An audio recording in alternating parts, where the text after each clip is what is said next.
আসসালামু আলাইকুম। গণজাগরণ কণ্ঠ টিভির পক্ষ থেকে সবাইকে স্বাগতম। আপনাদের সাথে আছি মোহাম্মদ নজরুল ইসলাম। 4টি মামলার গ্রেফতারি পরোয়ানা আসামিদের পালানোর সাহায্য করল ইউপি সদস্য মীরাকশ্মীরি।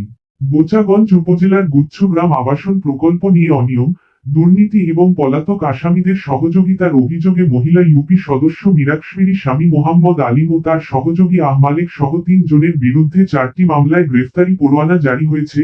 একটি মামলায় সমন ও একটি মামলা তদন্তাধীন রয়েছে।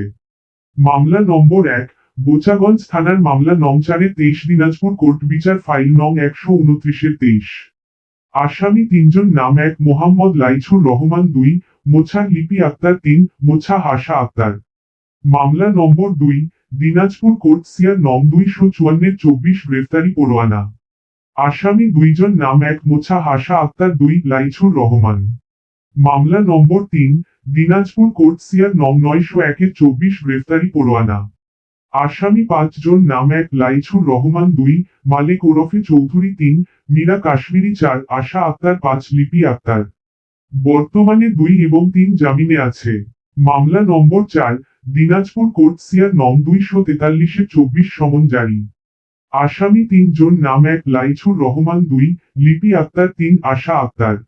মামলা নম্বর 5, দিনাজপুর কোর্ট সিআর নং 2147-25, বোচাগঞ্জ থানায় তদন্ত দিয়েছেন। আসামি 8 জন নাম: 1 রাসেল খান, সিআর নং 69-25, জামিনে আছে, 2 মীরা কাশ্মীরি, 3 আহমালেক ওরফে চৌধুরী, 4 হালিম, 5 লাইছুর রহমান, 6 লিপি আক্তার, 7 আশা আক্তার, 8 আলো আরজিনা। মামলা নম্বর 6, দিনাজপুর নির্বাহী কোর্ট এমার 1-24 সার্চ ওয়ারেন্ট এর আদেশের অপেক্ষায় আসামি 9 জনের বিরুদ্ধে নাম: 1 আশা আক্তার, 2 লাইছুর রহমান, 3 লিপি আক্তার, 4 রাশিদা আক্তার, 5 দেলোয়ার হোসেন, 6 নয়ন মিয়া, 7 রুবেল সাকিব, 8 রুবেল, 9 জাহিদ হাসান শুভ। অভিযোগ অনুযায়ী অভিযুক্তরা মোটা অঙ্কের টাকার বিনিময়ে গুচ্ছগ্রাম আবাসন প্রকল্প থেকে পালিয়ে যায় এবং এতে স্থানীয় একাধিক ব্যক্তির সহযোগিতা ছিল বলে অভিযোগ উঠেছে। এই ঘটনাকে কেন্দ্র করে এলাকাবাসীর মধ্যে ব্যাপক ক্ষোভ ও উদ্বেগ সৃষ্টি হয়েছে। জানা গেছে, আসামিরা বর্তমানে আত্মগোপনে রয়েছেন এবং তাদের শেষ অবস্থান ছিল টাঙ্গাইল জেলার মির্জাপুর থানা ও নারায়ণগঞ্জ জেলার ফতুল্লা থানা সংলগ্ন এলাকায়। স্থানীয়দের অভিযোগ, কিছু স্বার্থান্বেষী ব্যক্তি মোটা অঙ্কের টাকার বিনিময়ে এই পলায়নে সহায়তা করেছেন।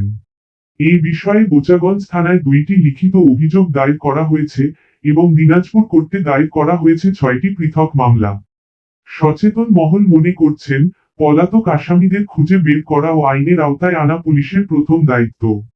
একই সাথে যারা পালাতে সহযোগিতা করেছে বা ইন্ধন জুগিয়েছে, তাদের বিরুদ্ধেও দ্রুত ব্যবস্থা নেওয়া জরুরি।